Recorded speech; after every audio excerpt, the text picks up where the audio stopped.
vous les Gémeaux, bienvenue pour ces projections 2022. On va regarder pour ce premier semestre ce que les cartes Oracle ont à vous transmettre comme message. Alors ça reste bien sûr un tirage général, hein. Prenez vraiment que si ça fait écho, hein, auprès de vous.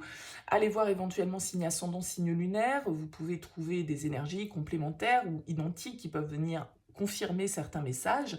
Et puis si vous souhaitez une guidance personnalisée, je vous invite à me contacter sur mon mail lililatarot@yahoo.com. J'effectue toujours une approche préalable, hein, avant la guidance pour voir si je cerne bien votre situation. Donc dans votre mail, vous me donnez prénom, date de naissance des personnes concernées, le domaine de votre question, pas plus de détails. Je reviens ensuite vers vous pour vous expliquer comment je fonctionne et vous fournir en effet une première approche pour voir si on est bien sur la même longueur d'onde, entre guillemets. Alors, on va regarder pour cette première partie de 2022 avec la sagesse de l'oracle, les portes de l'intuition, la quête du 5e royaume, qui est un oracle, et puis quelques cartes du tarot. Donc, je vais me baser sur ces oracles, sur les messages qu'ils ont à vous transmettre, sur les petits livrets des auteurs, hein, aussi, qui m'accompagnent, pour vous transmettre le message pour cette première partie de l'année. Allez, c'est parti. Les Gémeaux, qu'est-ce qu'on a? On a un vent de changement et on a les âmes sœurs, l'intuition, la force de conviction, on a la déesse Thétis, les amoureux en force, le chariot en défi et le 7 de bâton en conseil. Eh bien écoutez, ça bouge. Ça bouge. Alors on peut être quand même sur un tirage plutôt axé entre les amoureux et les âmes sœurs sur l'aspect relationnel, hein. Alors c'est vrai que peut y avoir du mouvement dans ce côté-là de votre vie, dans cet aspect-là de votre vie, mais bien évidemment ça peut être un lien familial, un lien professionnel très fort, hein. C'est pas forcément toujours que de l'amour, mais en tout cas on nous parle quand même d'une connexion à l'autre ici avec ces deux cartes. Alors vous ouvrez votre tirage avec un vent de changement. Le vent de changement, c'est une carte qui nous annonce un imprévu, que le vent tourne, on va dire, hein. Il peut y avoir une petite tempête qui se prépare à l'horizon et on sent que le vent il est en train de tourner. On est un peu incertain avec cette carte dans la direction dans laquelle justement va souffler le vent. Donc cette carte, elle vous invite à vous poser la question sur vos certitudes. Parce que souvent, en fait, hein, dans la nature humaine, on veut des certitudes et on résiste au changement. On voudrait que le monde reste tel qu'on le connaît d'un certain côté, hein. Mais rien n'est immuable. Cette carte, elle vous dit que la seule chose qui est sûre, c'est le changement. Et que du coup, c'est peut-être le temps de la transformation parce que les conditions extérieures, elles peuvent être un petit peu déphasées par rapport à vos désirs, par rapport à vos attentes. Donc, voilà, même, on vous dit que même les orages servent à purifier l'air, à disperser les graines et à nourrir le sol pour un avenir meilleur. Donc, s'il y a du changement dans votre vie, on vous dit plutôt de l'anticiper avec curiosité, mais c'est aussi de l'inconnu que va surgir la magie. Donc avec la carte de l'âme sœur, peut-être que pour certains, là, il y a vraiment une rencontre inattendue, une rencontre marquante dans votre vie, qu'elle soit amoureuse, sentimentale, ou qu'elle soit professionnelle. Je veux dire, des âmes sœurs, c'est pas que l'amour amoureux, hein.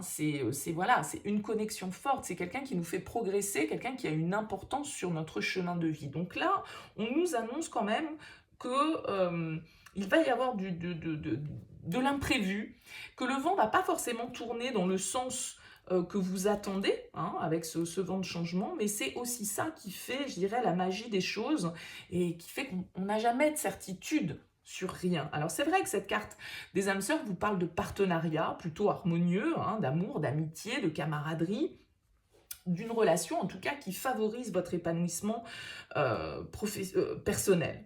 Donc voilà, on vous invite avec cette carte et on vous dit que vous êtes censé évoluer et vous transformer en compagnie des autres et grâce aux autres, et que certaines personnes entrent dans votre vie pour vous conduire à un prochain niveau, quel qu'il soit, de conscience. C'est toujours une expérience réciproque, même si les résultats ils peuvent varier, hein. Il y a des personnes comme ça avec lesquelles il y a une forte attraction et aussi des fois une forte aversion dès le départ, hein. Donc ça peut être des amis pour la vie, ça peut être des personnes qui traversent votre vie pendant un bref moment, mais quoi qu'il en soit, ça changera votre manière d'une manière que vous ne pouvez pas imaginer actuellement. Donc on vous invite à porter attention à ce type de lien parce que ce sont des cadeaux et parce que ce sont aussi des connexions qui nous permettent d'avancer et d'opérer peut-être justement certains changements, hein. Il y a des rencontres comme ça inattendues qui sont de l'ordre un peu du destin. Alors vous avez en plus la carte de l'intuition.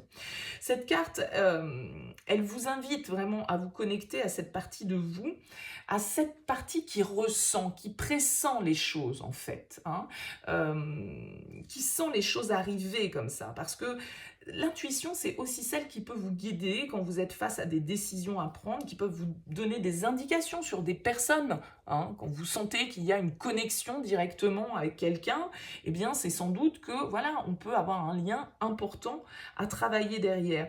Donc, on vous dit que votre intuition, elle est bonne conseillère et que c'est votre boussole, c'est elle qui doit vous montrer la direction que vous devez suivre et que vous devez apprendre à la repérer, à l'écouter, à la suivre. Et c'est aussi ainsi que vous verrez des coïncidences, entre guillemets, se produire dans votre vie. Donc, ça ouvre tout le champ des possibles. Mais on vous invite aussi à avoir conscience ici, avec la force de conviction, de votre pouvoir personnel, de votre puissance et du fait que ce que vous entreprenez dans la vie, ça doit être accompagné de l'énergie de la concrétisation. Parce que vous pourriez rater des opportunités ou échouer dans certaines choses alors que tout était bien engagé, mais parce qu'on ne va pas jusqu'au bout des choses, on n'est pas certain. Et parfois, en fait, on peut rejeter un peu la faute sur les autres ou on vous invite à vous dire que ce que vous croyez a tendance à se produire. Donc, il faut être convaincu de ce que l'on fait. Et c'est en étant convaincu de ce que l'on fait qu'on a cette puissance d'avancer et qu'on peut le mettre au service de sa propre réussite. Donc là, il y a vraiment l'idée pour vous de vous écouter et d'être convaincu que ce que vous ressentez, que ce que vous percevez grâce à votre intuition, c'est la bonne direction. Écoutez-vous, soyez convaincant et convaincu de d'aller jusqu'au bout de quelque chose. Parce que là, il peut y avoir vraiment une transformation et en lien avec quelqu'un d'autre, hein, ici, avec cette carte des âmes sœurs. Alors, vous avez eu la déesse Thétis. Alors, cette déesse, dans cet oracle, elle vous invite à reprendre vos rêves et à les réaliser. On vous invite à réfléchir en vous disant, mais si tout était possible, qu'est-ce que je souhaiterais faire? Il y a un autre signe que vous qui a eu cette carte, il me semble que ce sont les taureaux, à vérifier, mais exactement eu le même message que vous. On vous invite à faire une liste de vos vœux, de vos rêves, et puis à rechercher les raisons pour lesquelles vous souhaitez les réaliser. Et qu'est-ce qui vous empêche de les réaliser? Qu'est-ce qui vous freine? Est-ce que vous avez laissé peut-être certains projets, certains rêves en suspens et pourquoi? Et comment vous pourriez les réaliser maintenant sans vous dire que c'est trop tard? On vous invite aussi ici, un peu comme cette carte Un vent de changement, à accepter l'impermanence des choses. On vous dit que les relations et les situations évoluent et ne demeurent pas éternellement identiques. Et qu'il faut apprendre à faire face à l'impermanence et à accepter les choses telles qu'elles sont dans le moment présent, sans être dans la nostalgie, sans être dans les regrets. D'accepter les saisons, les changements qui s'opèrent en vous, autour de vous également, bien évidemment, et apprécier l'instant présent. Il y a une histoire là peut-être de fin pour certains d'entre vous, de fin, de commencement, de revoir, de départ, de clôture. Est-ce que vous êtes à l'aise avec ça? Est-ce que vous êtes prêt à accueillir le renouveau, prêt à laisser arriver sans vous dire que ça va vous demander trop d'efforts, sans regret, sans remords, voyez? On vous invite à faire confiance et à vous laisser porter par le courant un peu. D'arrêter de vous en faire, de vous inquiéter, de vous poser des questions et de vous laisser guider, de ne pas freiner, de ne pas lutter contre les changements qui doivent s'opérer et les mouvements parfois imprévus que la vie met sur notre route. Avec les amoureux ici en force, on nous dit que vous êtes capable de juger les choses de manière harmonieuse. Peut-être qu'il y a un lien, je vous l'ai dit ici, ça peut être vraiment une rencontre marquante pour vous. Avec les amoureux, il va s'agir de s'écouter, de faire le choix du cœur. Entre le cœur et la raison, avec les amoureux, c'est le cœur qui prévaut. C'est celui qui sait faire les bons choix, les plus justes pour lui, celui qui doit peser le pour et le contre dans une situation et s'écouter. Alors, a priori, ce qui vous freine un peu, c'est que vous ne savez pas vraiment. Vous avez peur d'avancer, peut-être avec ce chariot en challenge. Effectivement, il va falloir aller de l'avant. Il va falloir définir un objectif, une trajectoire, et puis s'y tenir et avoir cette force de conviction, cette volonté d'aboutir. Mais pour ça, il va falloir fixer une direction précise à ce chariot pour qu'il avance. Donc déjà, on choisit, on évalue, on se positionne, qu'est-ce qui est bon pour nous, de quelle manière j'ai envie de partager, de quelle manière j'ai envie de me connecter aux autres. Et une fois que j'ai fait ce choix, peut-être que pour certains, ça peut vraiment être une rencontre bouleversante qui vient tout changer, eh bien, il va s'agir d'avancer.